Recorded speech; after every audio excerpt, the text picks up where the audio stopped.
नाथ सरस्वती रविशुक्र बृहस्पति पंचेतां संस्मृ नित्यं वेदवाणी प्रवर्तये।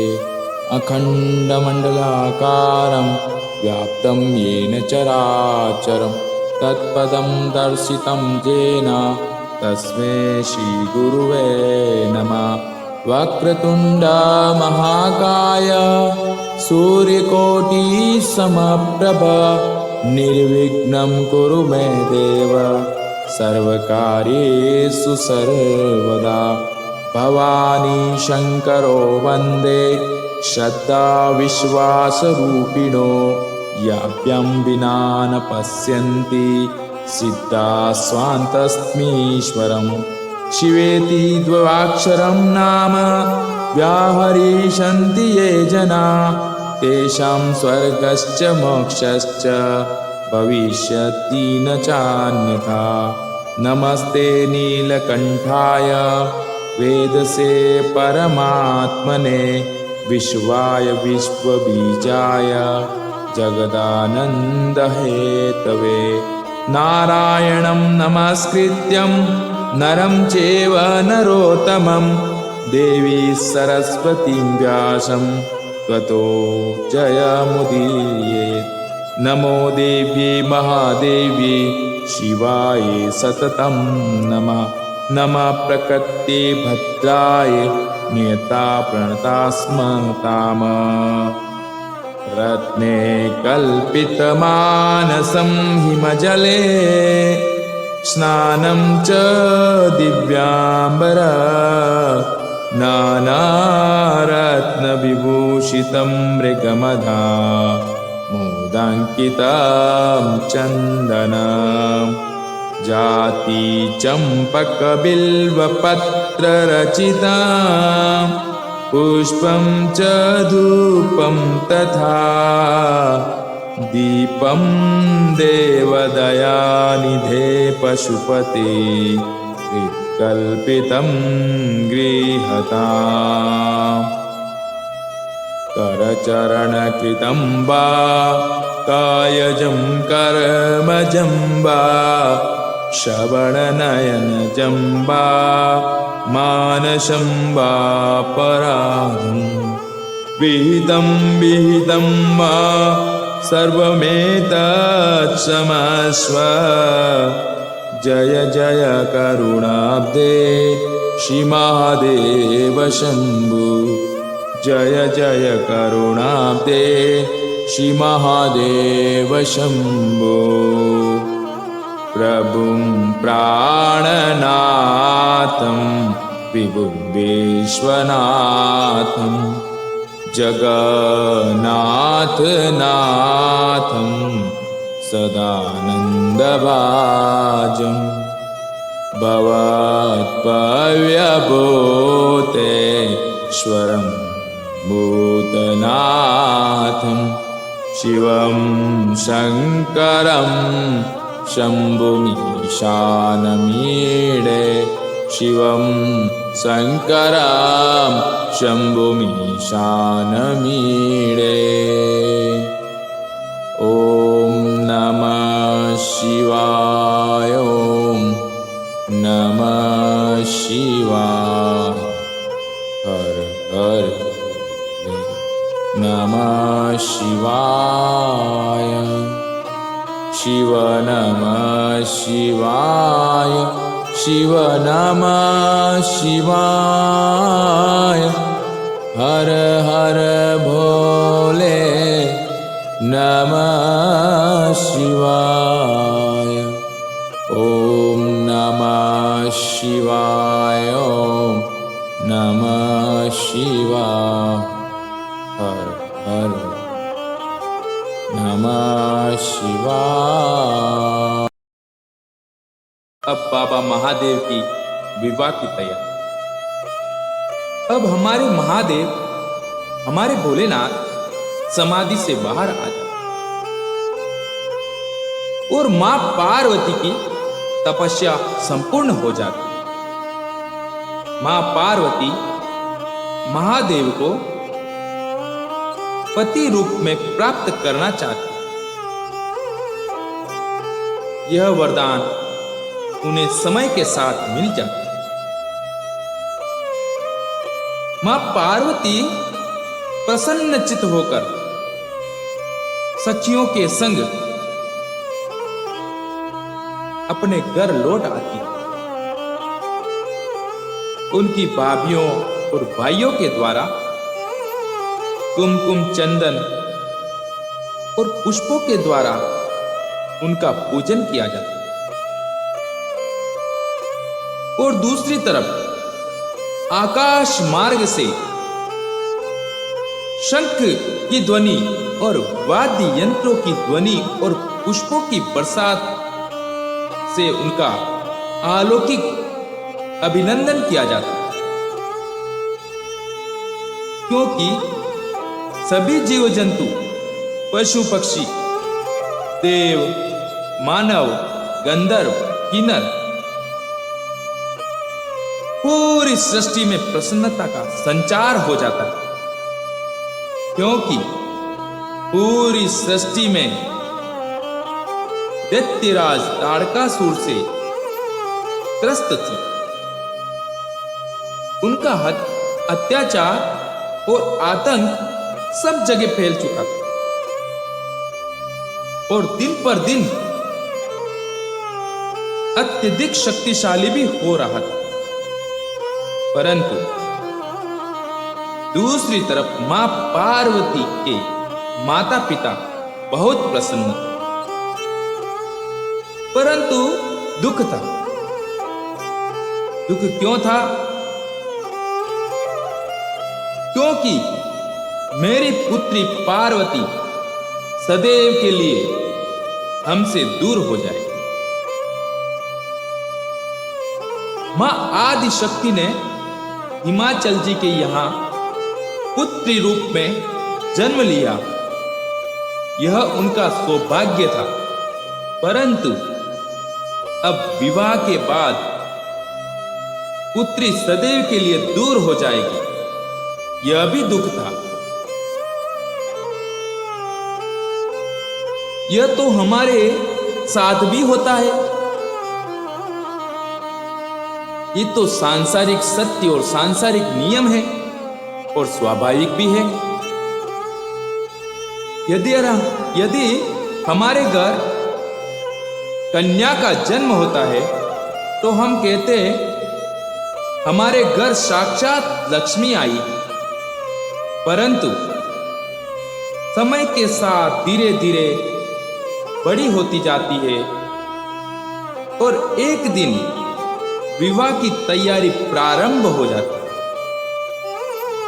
आश्चर्य की बात यह है कि हमारे मन में यह डर हो जाता है कि मेरी पुत्री हमको छोड़कर चली जाए। हे प्राणनाथ, कैसी विडंबना है। एक तरफ तो हर्ष तो दूसरी तरफ दुख। यही तो पिता हिमांचल जी और मां मैना के साथ भी होता। वह तो पुत्री पार्वती को गोद में बैठा के रोने लगते।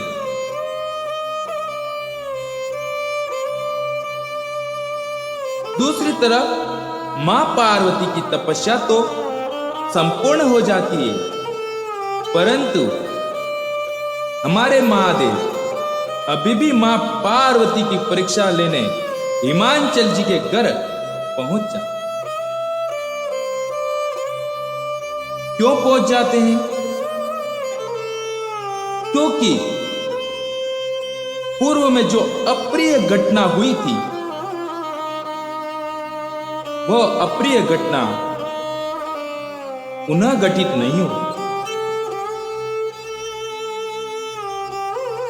इस बार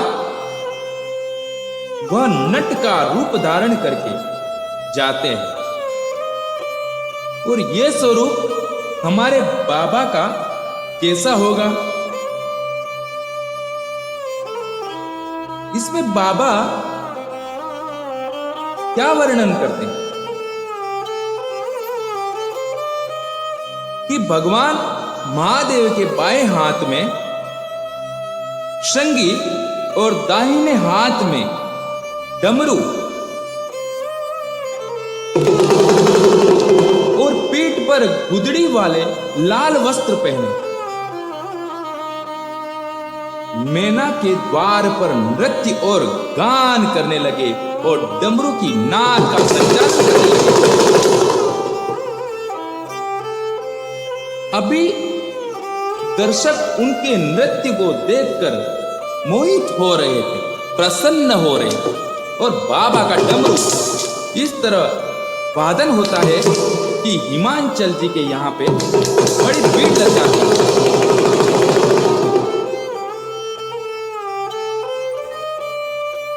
पार्वती उस रूप को देखकर मूर्छित होकर गिर पड़ी। उसी मूर्छित अवस्था में शिव ने शोभायमान रूप दिखाया। और शोभायमान रूप कैसा मेरा महादेव का हो सकता है? मेरे भोलेनाथ का एक स्वरूप जो मैं हमेशा आपको दर्शन कराते आया हूं, वास्तविक स्वरूप। अंग पर भभूति, गले में सर्प, हाथ में त्रिशूल, इस तरह का स्वरूप है। और दूसरी तरफ भगवान भोलेनाथ शोभायमान रूप दिखाया। महादेव का एक स्वरूप और भी कि पूरी सृष्टि में उनके जैसा अलौकिक और दिव्य स्वरूप किसी का नहीं हो सकता। और माता पार्वती को वो मूर्छित अवस्था में शोभायमान चंद्रशेखर रूप के धारण करती चंद्रशेखर रूप के दर्शन देते और इच्छा वर देने को कहते हैं। पार्वती ने कहा, प्रभु आप मेरे पति हो और पार्वती को इच्छित वर देकर भगवान महादेव अंतर्ध्यान हो जाते।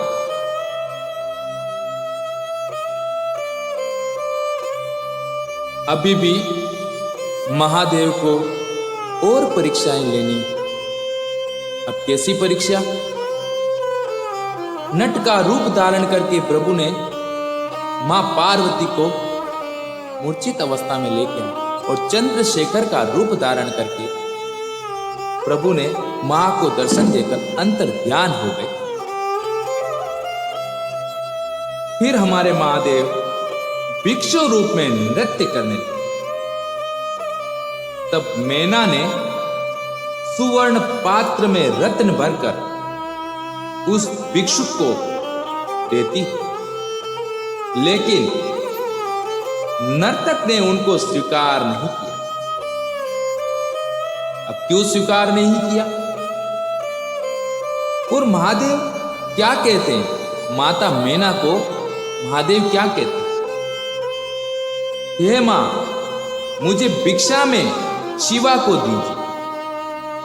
अब शिवा कौन है? मां पार्वती। मैना और हिमालय ने क्रुद्ध होकर उसे बाहर निकालने की आज्ञा दी, लेकिन उन अलौकिक शक्ति वाले को कोई भी निकालने में सक्षम नहीं हुआ। हमारे महादेव का स्वरूप तो आप स्वयं जानते हो। वो तीनों ही गुणों से परे है। उनको संसार से कोई लेना देना नहीं। उस समय हिमालय ने उस भिक्षुक में विष्णु का स्वरूप देखा, श्री हरि का स्वरूप देखा। फिर ब्रह्मा का स्वरूप देखा। फिर सूर्यादि देवताओं की झलक दिखाई दी। हिमालय बड़े विस्मय में पड़ गए। हिमालय जी सोचने में पड़ गए और इतना होते होते हमारे महादेव पुनः भिक्षुक का रूप धारण करके शिवा की याचना करना, कुछ नहीं मांगा, मुझे केवल शिवा देगी।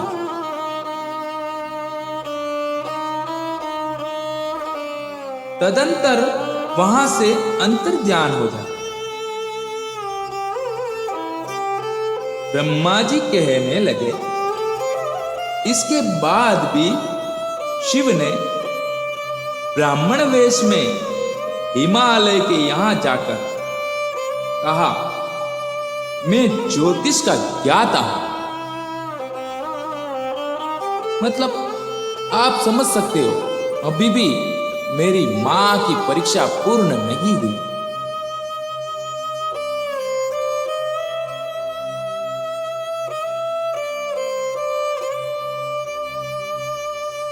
वो एक विशिष्ट विद्वान ज्योतिषी का ज्ञाता बताकर हिमांचल जी के घर में प्रवेश कर जाते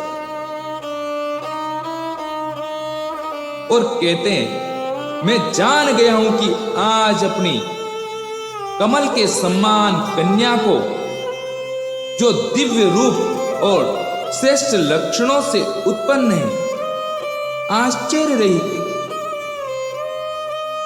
कुरूप असंग गुणहीन, शमशानवासी, सर्पधारी, योगी, नग्न, मलिन शरीर, कुलीन भस्म रमाने वाले, क्रोधी, जटाधारी और वेद मार्ग के त्यागने वाले को जो नाम शिव है, वो पूरा अशिव है।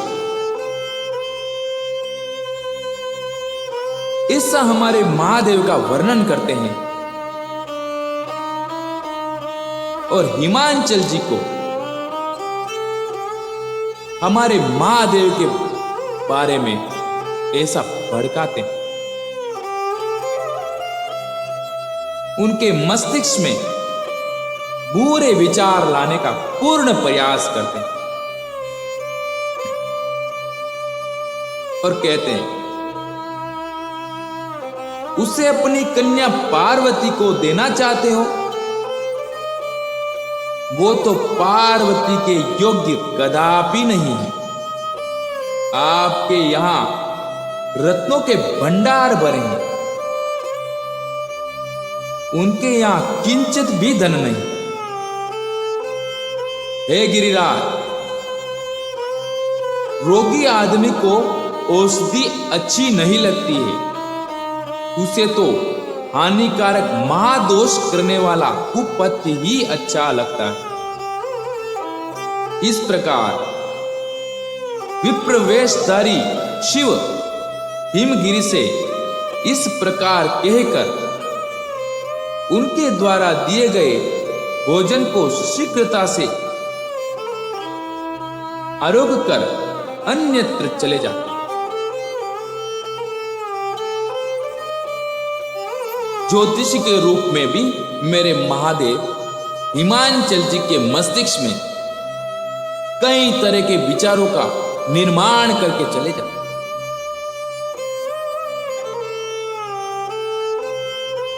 और हमारे महादेव भोजन प्राप्त करके अन्य स्थान पर चले। रोगिणो नोषद्धम शस्त्रदोचे गिरिशतम दुपत्ते रोच दे विक्षण महादोष करम सता। ब्रह्मा जी कहते हैं, ब्राह्मण के चले जाने पर हिमांचल जी और मां मैना संताप भरे हृदय से कहने लगता, दुख भरे कष्ट भरे हृदय से कहने लगी, क्या ब्राह्मण के वचन सुनकर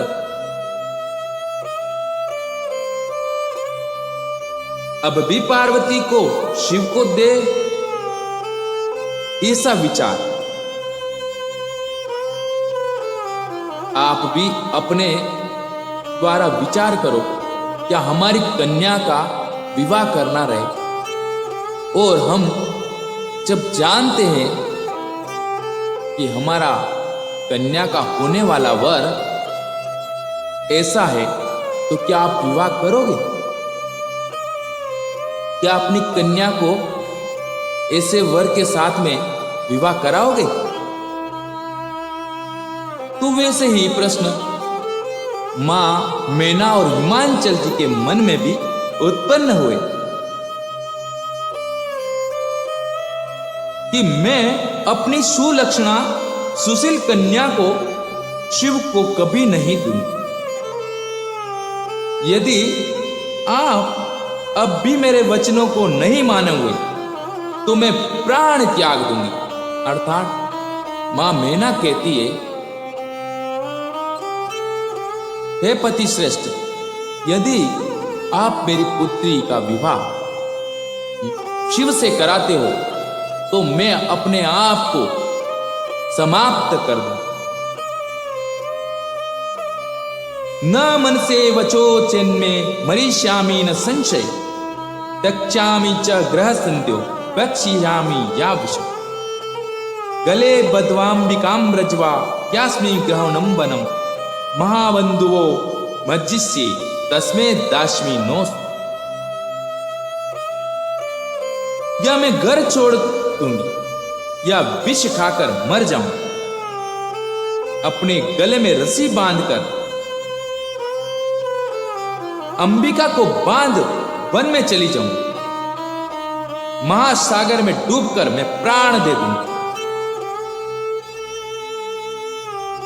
परंतु अपनी पुत्री उस शंकर को नहीं दूं।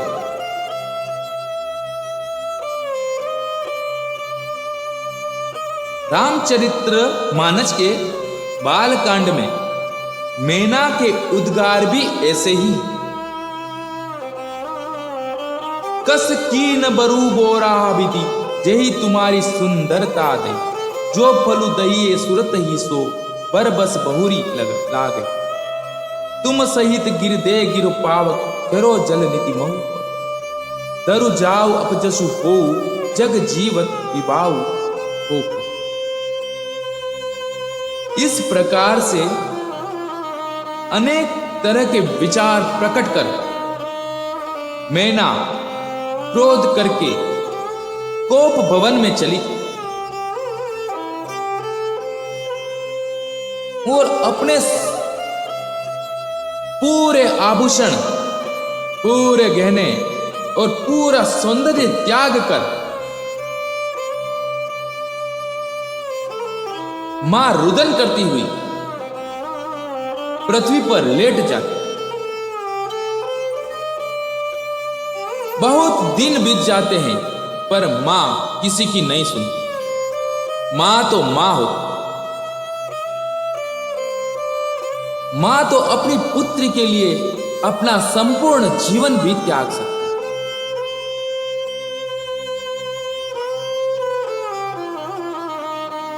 अपनी संतान के आगे मां को कुछ नहीं नजर आता। ऐसा ही मेरी मां मैना भी अपनी पुत्री के लिए, मां पार्वती के लिए करती।